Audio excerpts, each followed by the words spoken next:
Hi dear student, welcome to maths educator Ashish Sharma. Standard 12th के maths के chapter number second inverse trigonometry question का chapter का most important question यहाँ पे जो गुस्के की प्रीवियस एग्जाम में पूछा गया था वैसा क्वेश्चन है। Cos sine inverse 1/2 plus cos inverse x is equal to 0 होता है। एक्स इज इक्वल टू क्या होगा? तो इस क्वेश्चन का सॉल्यूशन स्टार्ट करें उससे पहले यदि अभी तक आप लोगों ने हमारे चैनल को सब्सक्राइब नहीं किया है तो चैनल को सब्सक्राइब कर लीजिए, वीडियो को लाइक कीजिए और मैक्सिमम फ्रेंड के साथ शेयर करना भूलना नहीं। cos sin inverse 1/2 plus cos inverse x is equal to 0। Okay, यहाँ पे जीरो, cos की वैल्यू जीरो कब होती है?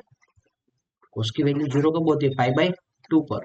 तो यहाँ पे cos ब्रैकेट में sin इनवर्स, सॉरी 1/2 नहीं 1/5, ठीक है, sin 1/5 plus cos inverse x, दोनों साइड से cos cos कैंसिल हो गया, तो sin inverse 1/5 plus cos inverse x is equal to 5/2।